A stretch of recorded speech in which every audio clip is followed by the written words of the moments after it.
The next segment of our evening is to do something that we probably should have done a long time ago. For the past 17 years, Bob has been very instrumental in making sure that people were honored for their forgiveness work as champions and teachers, and for the courage and effort that it took to overcome the incredible pain of loss that people have shown in forgiving those who have hurt them. So after 17 years, we decided, hey, what about Bob?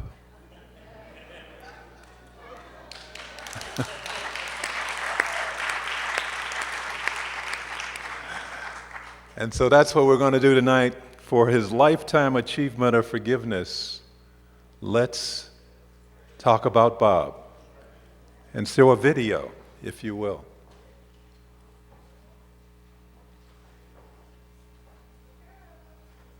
Attorney Bob Plath started the first Forgiveness Day in 1996 with a group of about 20 people. Finally, I came to the concept that forgiveness was the key to happiness, and that a Forgiveness Day around the world where everybody could celebrate and forgive all aspects of everything, that would bring the greatest safety, sanity, and wisdom to the planet. Today we're in 15 countries, and countries, some of them that are very violent, like Nigeria, Mexico, People's Republic of China, or in Palestine and Israel. So we are also in 20 different cities, and it is growing. So I'm very, I feel elated about that, and the work has really just begun. Over the years, we have honored heroes who have forgiven what seems unforgivable. Please accept our forgiveness and forgive yourself. The atomic bomb, Thomas Tanimori, who lost his whole family in Hiroshima.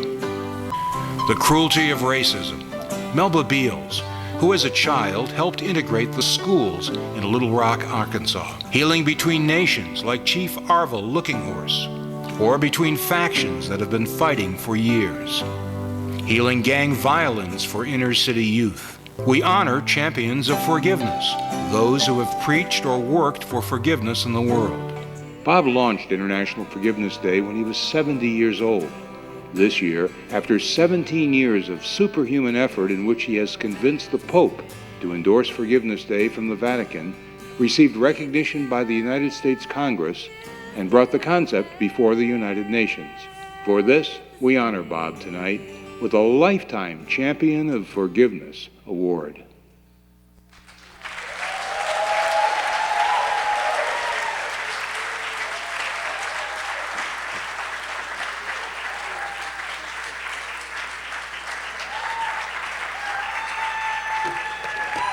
So to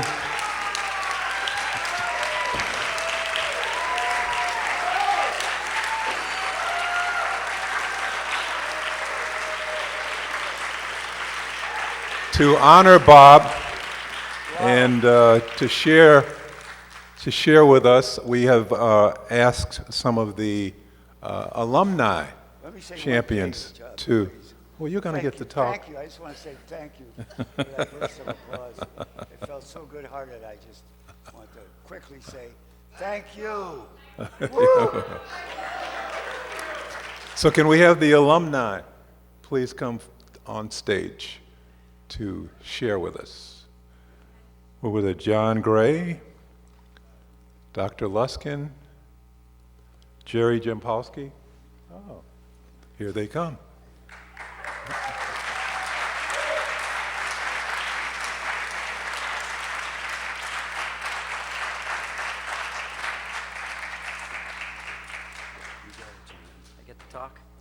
I am so happy to be here, and thank you all for coming to celebrate Forgiveness Day. I was thinking just today, and I wasn't thinking about tonight, but I thought, my next book I want to write is going to be called World Peace Begins at Home, Make Love, Not War. And I so much appreciated previous comments, everyday forgiveness. I truly feel that it's so easy to put the demons out there instead of looking within ourselves. We started out with an invocation that we are one mind. As spiritual beings, and you are all such amazing spiritual beings, to be committed to forgiveness. That we are tested more than anyone. And that as we find forgiveness in our ordinary lives, truly we create a ripple effect that makes it easier for others who don't have the education or the support or the love in their lives to find forgiveness. I remember in the beginning with Bob, we taught a training at San Quentin to help the prisoners. And there was a man I brought up front of the room called Healing the Heart Seminar. And I said, how long are you here? He's here for 30 years. Do you have a family? Yes. How many children do you have? 13. How do you feel being in here? There's nothing I can feel. What's there to feel? I said, but how do you feel about it when you think about your children not seeing their father? I feel nothing. So I asked him to close his eyes and imagine his children standing in front of him. And I'm going to be one of your children. Daddy, Daddy, we miss you. Come home. And that's all it took, and his body began to shake. And he fainted into my arms, all 300 pounds of him, and we fell into a chair. And by the time we hit the chair, all 30 prisoners had already risen and were walking out of the room. That's how unable they were to feel the pain of what they had done in their lives. That's how unable they were to feel pain in their heart, because they've never received love in their lives. We're the fortunate ones who have the love and support to allow us to feel the pain, which was so beautifully shared by our two heroes tonight. As you feel the pain of your remorse, and you feel your pain and shared it with him with love, which healed him. We have a buffer that allows us to feel pain. It takes love to heal pain. And when people don't have love, they can't feel that pain. It's too painful. They can't believe that forgiveness is possible. This is such an important commitment that we make. Not only to spread the message of forgiveness around the world and all the different tools and different approaches to find forgiveness. As I'm feeling behind me, Jerry Bempolsky and Diane, who have just traveled around the world teaching people to open their hearts, to change their attitude. It's a choice. It's a science. It's a technology. We have to bring this to the world. And it's only those who can find forgiveness first in their hearts that can lead. And I thank you all for being here tonight. And I thank you for letting me be one of the forgiveness challenges, or champions. Challenge forgiveness. And just briefly, a story of forgiveness, because behind every great forgiveness is transformation beyond our dreams. Very briefly, I received the award when my father was found dead in the trunk of his car. On our honeymoon with my wife Bonnie, who's here. I was filled with rage. She'd never seen my eyes turn red. And I went home to Texas to see what had happened. He was found dead in the trunk of his car. I had to get into the trunk. And as I got into the trunk, I saw where he had used a screwdriver to try to get out. He had been robbed by a hitchhiker, left there. The hitchhiker had called the police, and the police did not respond. He called again, and the police did not respond.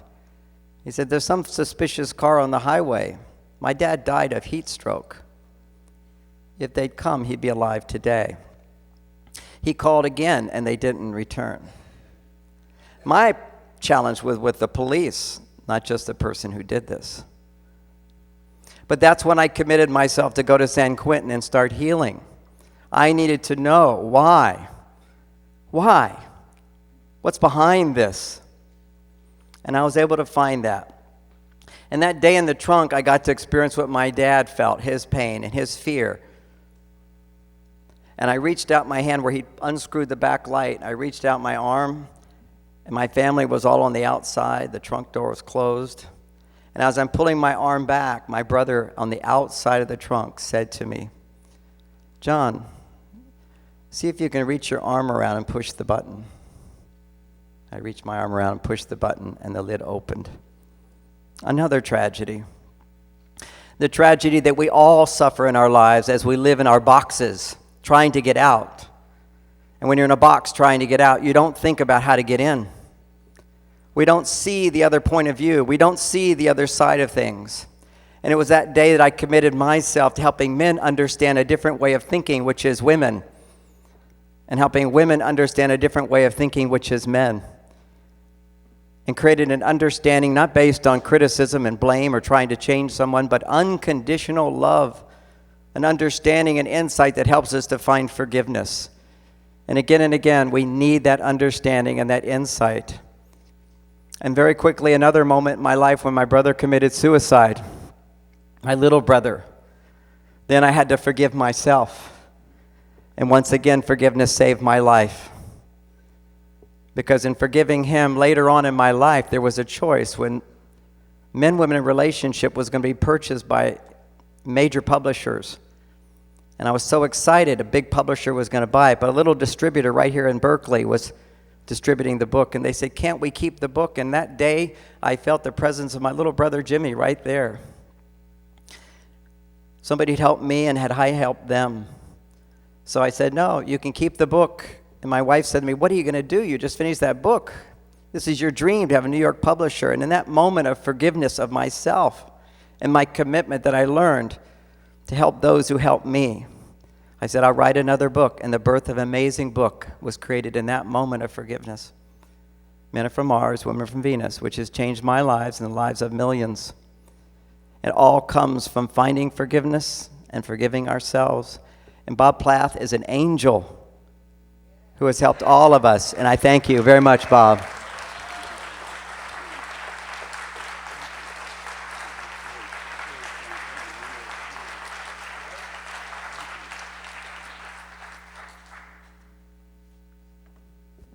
Hello, everyone. I was here last year. I just wanted to say that it's an honor to know you, Bob, and you're a treasure on earth, and if there's anything any one of you can do to help and support what he's doing, please do that. Thank you.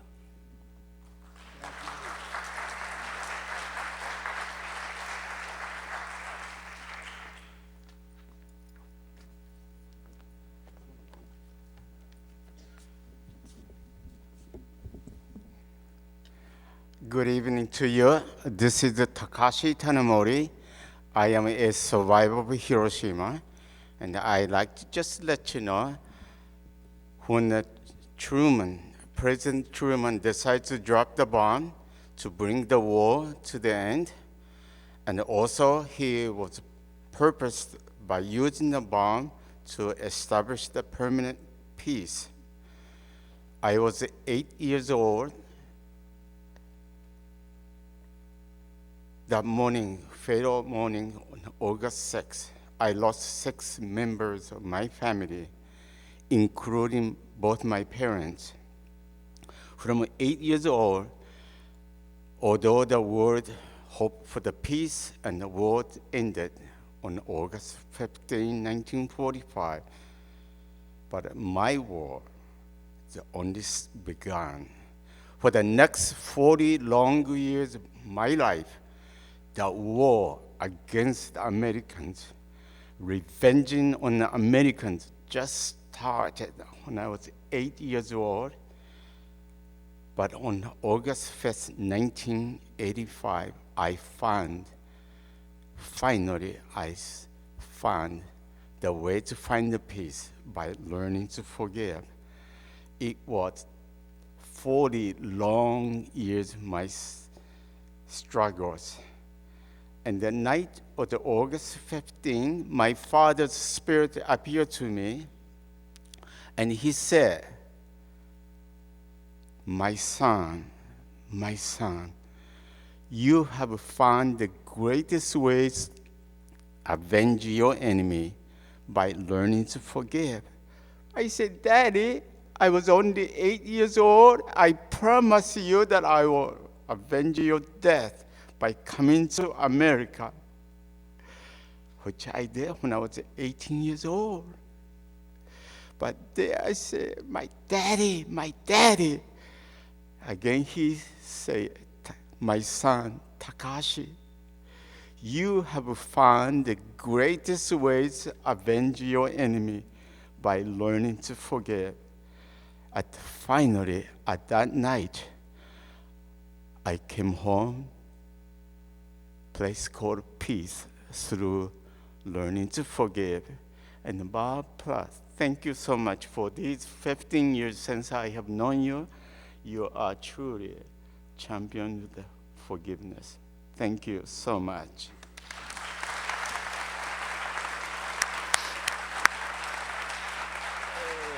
You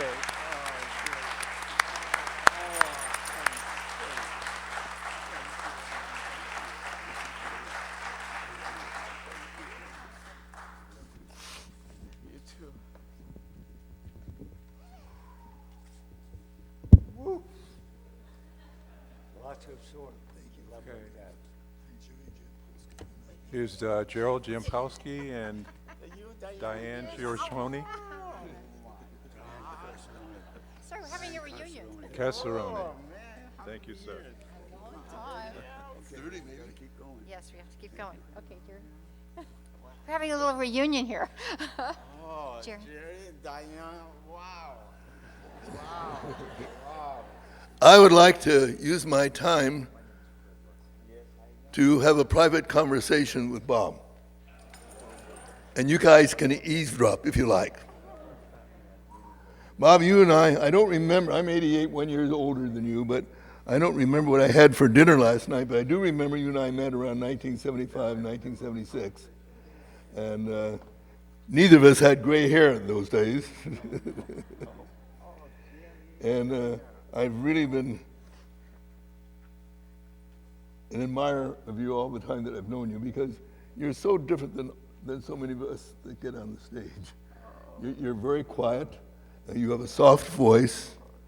You have a commitment that's unchangeable. You never give up. Every year you have the Forgiveness Day. You're really not sure what's going to happen or if there's going to be any money in there. And you always are committed in knowing that somehow, with your faith in God, it's going to work. And it's been an amazing journey. And I just want to say,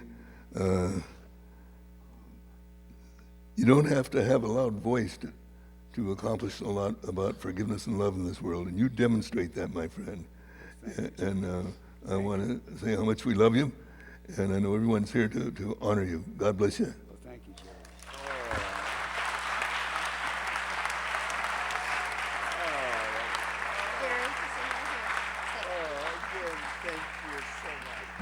Hi, everyone. I'm Diane Cirenzioni Jampolsky. Bob, I think you know somewhere in the back of your mind that right now in Hawaii, in Honolulu at the state capitol and at Iolani Palace, their Hawaii Forgiveness Day is celebrated. And Jerry and I, 10 years ago, had a small part in helping that happen.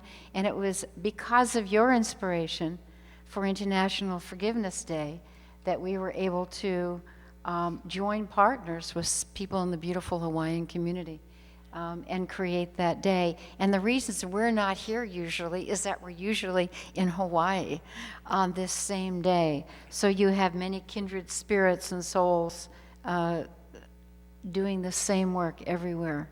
Thank you. Yeah, yeah. You know, Jerry and I did a workshop once, actually it was up here in San Rafael, and a woman said, we were talking about definitions of forgiveness, and she said her definition of forgiveness was giving up all hopes for a better past. Takes a minute to sink in, doesn't it? Forgiveness is giving up all hopes for a better past. And Jerry and I try and practice forgiveness every day. We've been together 34 years, so we get lots of practice because we're married. And you can't be married and not use forgiveness if you're going to have a successful marriage. And in trying to help us remember, Jerry came up with this idea years ago, and we made a little shoe insert, which we've given out. hundreds of thousands of them.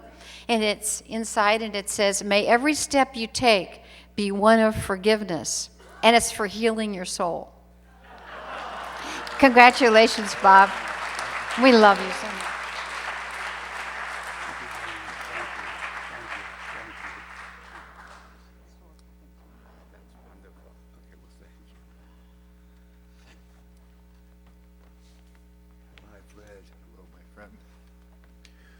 So Bob is one of my heroes.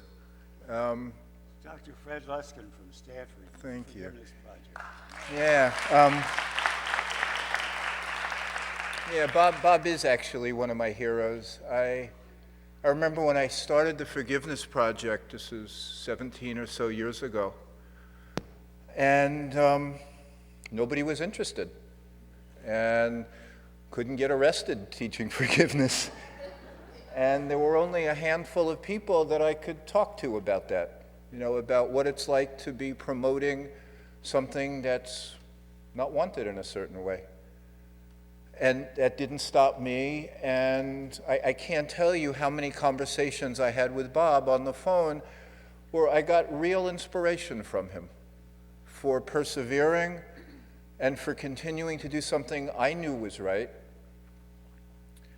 And I will count on, I can count just a very small number of people, Jerry Jompowski, another one, that long before I was interviewed, thousands of times, and forgiveness is in the New York Times and on Oprah and stuff like that, there were just some people trying to tell other people to be kinder. And Bob was one of them. Before there was an audience for it, before there was before it was culturally, acceptable. And that takes vision, and it takes courage, and it takes a certain passion. And as this work has gone on, and I've seen Bob persevere in it, and I see him age, and I see him continue to promote something so important, I continue to respect and appreciate what he does.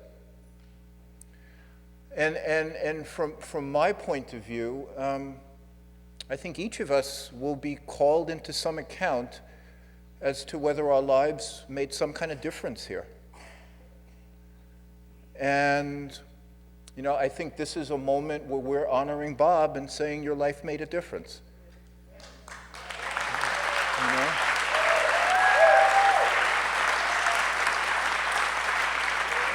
That it made a difference to me, but and we're all going to disappear, and there'll be new people, and our individual stories won't matter, but there'll be some reminder of goodness, and I think this is a recognition of Bob's goodness, and I'm just grateful to be here and be part of it. So thank you very much. And Bob, my friend, you're a worldwide lifetime champion of forgiveness. So God bless. You're very welcome, my friend. You're very welcome. God bless. I just say thank you.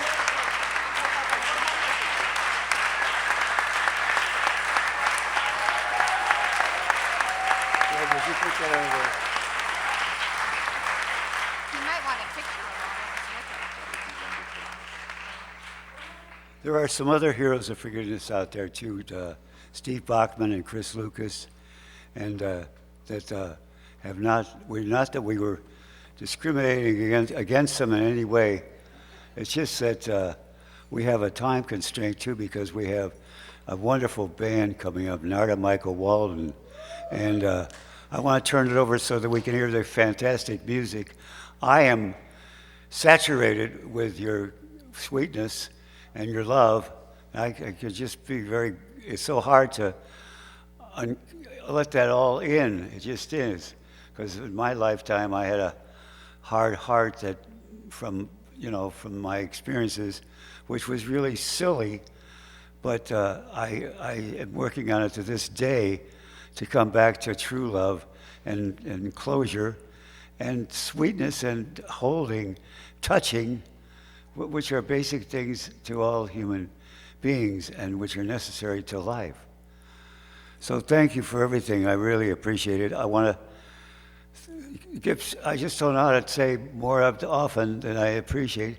And thank you, because we want to get on with the show, which is very beautiful and vital. So please stick it out. With the respect to Misty Wallace and Keith Farnborn, we will give their plaques out shortly after, at the break, at the end of the program, if you don't mind, so we can carry on the program.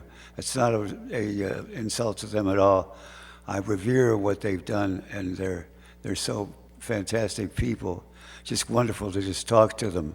So they'll be here for you to do that. Thank you, thank you, thank you, because I'm overwhelmed. Bob, Thank you. Bob, there's one more person who wants to wish you well tonight. If we could just run that video, please.